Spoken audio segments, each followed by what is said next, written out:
Hello दोस्तों, हमारे रंग बिरंगी दुनिया चैनल के माध्यम से आप रोज शिव पुराण कथा का श्रवण कर रहे हैं। तो आज की कथा का प्रसंग माँ सरस्वती का प्रादुर्भाव और नरसुम निशुम्भ का संहार।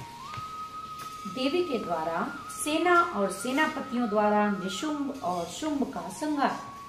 ऋषि कहते हैं, राजन, प्रशंसनीय पराक्रमशाली महान असुर शुंभ ने इन श्रेष्ठ दैत्यों का मारा जाना सुनकर अपने उन दुर्जय गणों को युद्ध के लिए जाने की आज्ञा दी, जो संग्राम का नाम सुनते ही हर्ष से खेल उठते थे। उसने कहा, आज मेरी आज्ञा से के मौर्य दौरहद तथा अन्य असुरगण बड़ी भारी सेना के साथ संगठित हो विजय की आशा रखकर शीघ्र युद्ध के लिए प्रस्थान करें। निशुम्भ और शुम्भ दोनों भाई उन दैत्यों को पूर्वोक्त आदेश देकर रथ पर आरूढ़ हो स्वयं भी नगर से बाहर निकले। उन महाबली वीरों की आज्ञा से उनकी सेनाएं उसी तरह से युद्ध के लिए आगे बढ़ी, मानो मरणोन्मुख पतंग आग में कूदने के लिए उठ खड़े हुए हों। उस समय असुरराज ने युद्ध स्थल में मृदंग, मर्दन, भेरी, डिंडिम, सांझ और ढोल आदि बाजे बजवाए। उन जुझाऊ बाजों की आवाज सुनकर युद्ध प्रेमी वीर हर्ष एवं उत्साह से भर गए, परंतु जिन्हें अपने प्राण ही अधिक प्यारे थे, वे उस रणभूमि से भाग चले। युद्ध संबंधी वस्त्रों तथा कवच आदि से आच्छादित अंग वाले वे योद्धा विजय की अभिलाषा से अस्त्र धारण किए युद्ध स्थल में जा पहुंचे। कितने ही सैनिक हाथियों पर सवार थे। बहुत से दैत्य घोड़ों की पीठ पर बैठे थे और अन्य असुर रथों पर चढ़कर जा रहे थे। उस समय उन्हें अपने पराये की पहचान नहीं होती थी। उन्होंने असुरराज के साथ सम्रांगण में पहुंचकर सब ओर से युद्ध आरंभ कर दिया। बारंबार शतघ्नी यानी कि तोप की आवाज होने लगी, जिसे सुनकर देवता कांप उठे। धूल और धुएं से आकाश में महान अंधकार छा गया। सूर्य का रथ नहीं दिखाई देता था। अत्यंत अभिमानी करोड़ों पैदल योद्धा विजय की अभिलाषा किए युद्ध स्थल में आकर डट गए थे। घुड़सवार, हाथी सवार तथा अन्य रथारूढ़ असुर भी बड़ी प्रसन्नता के साथ करोड़ों की संख्या में वहां आए थे। उस महासमर में काले पर्वतों के समान विशाल मदमस्त गजराज जोर जोर से चिंगाड़ रहे थे। छोटे छोटे शैल शिखरों के समान ऊंट भी अपने गले से गल ध्वनि का विस्तार करने लगे। अच्छी भूमि में उत्पन्न हुए घोड़े गले में विशाल कंठहार धारण किए जोर जोर से हिनहिना रहे थे। वे अनेक प्रकार की चालें जानते थे और हाथियों के मस्तक पर पैर रखते थे। आकाश मार्ग से पक्षियों की भांति उड़ जाते थे। शत्रु की ऐसी सेना आक्रमण करती देख जगदम्बा ने अपने धनुष पर प्रत्यंचा चढ़ाई। साथ ही शत्रुओं को हतोत्साह करने वाले घंटे को भी बजाया। यह देख सिंह भी अपनी गर्दन और मस्तक के केशों को फैलाता हुआ जोर जोर से गर्जना करने लगा। उस समय हिमालय पर्वत पर खड़ी हुई रमणीय आभूषणों और अस्त्रों से सुशोभित शिवा देवी की ओर देखकर निशुम्भ विलासिनी रमणीय के मनोभाव को समझने में निगुण पुरुष की भांति सरसवाणी में बोला, महेश्वरी, तुम जैसे सुंदरियों के रमणीय शरीर पर मालती के फूल का एक दल भी डाल दिया जाए तो वह व्यथा उत्पन्न कर देता है। ऐसे मनोहर शरीर से तुम विकराल युद्ध का विस्तार कैसे कर रही हो? यह बात कहकर वह महान असुर चुप हो गया। तब चंडिका देवी ने कहा, मूढ़ असुर, व्यर्थ की बातें क्यों बकता है? युद्ध कर, अन्यथा पाताल को चला जा। यह सुनकर वह महारथी और अत्यंत रुष्ट को समर भूमि में बाणों की अद्भुत वृष्टि करने लगा, मानो बादल जल की धारा बरसा रहे हों। उस समय उस रण क्षेत्र में वर्षा ऋतु का आगमन हुआ सा जान पड़ता था।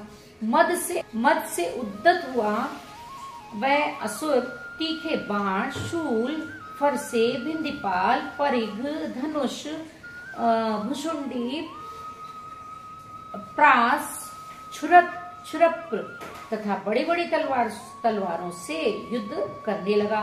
काले पर्वतों के समान बड़े बड़े गजराज कुंभ स्थल विदीर्ण हो जाने के कारण सम्रांगण में चक्कर काटने लगे।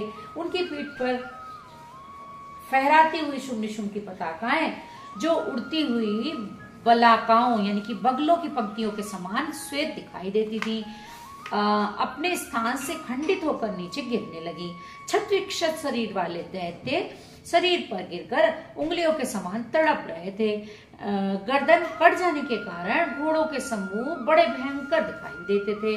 आदिकाल ने कितने ही दैत्यों को मौत के घाट उतार दिया तथा देवी के वाहन सिंह ने अन्य बहुत से असुरों को अपना आहार बना लिया। उस समय दैत्यों के मारे जाने से उस रणभूमि में रक्त की धारा बहाने वाली कितनी ही नदियां बह चली। सैनिकों के केश पानी में सेवार की भांति दिखाई देते थे और उनकी चादरें सफेद फेन का भ्रम उत्पन्न करती थी।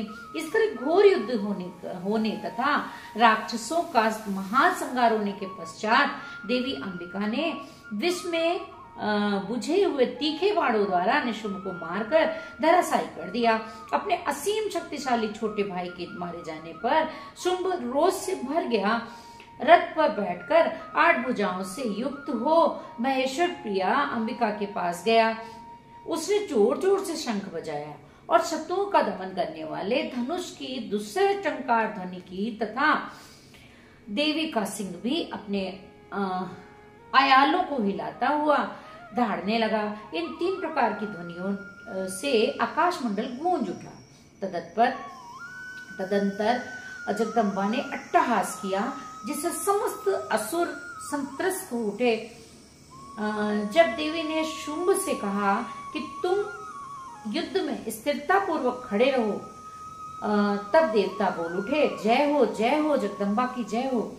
इस समय दैत्यराज शुंभ ने बड़ी भारी शक्ति छोड़ी जिसकी शिखा से आग की ज्वाला निकल रही थी, परंतु देवी ने एक उल्का के द्वारा उसे मार गिराया। शुंभ के चलाए हुए बाणों के देवी के चलाए हुए बाणों के शुंभ ने सहस्त्र टुकड़े कर दिए। तत्पश्चात चंडिका ने त्रिशूल उठाकर उस समय असुर पर आघात किया।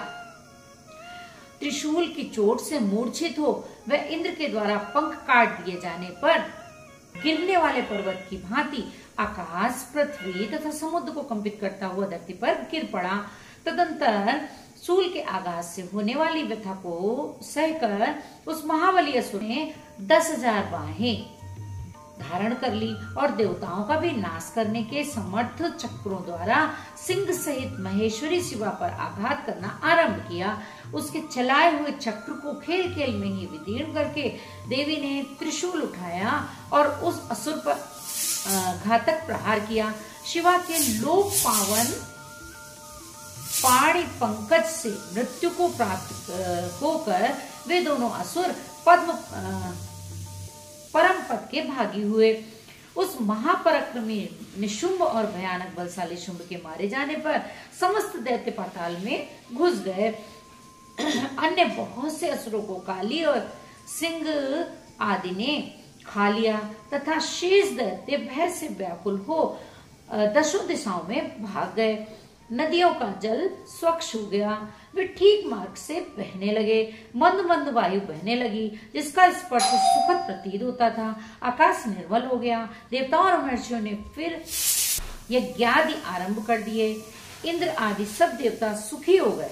प्रभो, दैत्यराज के वध प्रसंग से युक्त इस परम पवित्र उमा चरित्र जो श्रद्धापूर्वक बारंबार श्रवण या पाठ करता है वह इस लोक में देव दुर्लभ भोगों का उपभोग करके परलोक में महामाया के प्रसाद से उमा धाम को जाता है। राजन, इस प्रकार शुंभासुर का संहार करने वाली देवी सरस्वती के चरित्र का वर्णन किया गया, जो साक्षात उमा के अंश से प्रकट हुई थी। बोलो दुर्गे माँ की जय और सरस्वती माँ की जय, माँ महादेव की जय।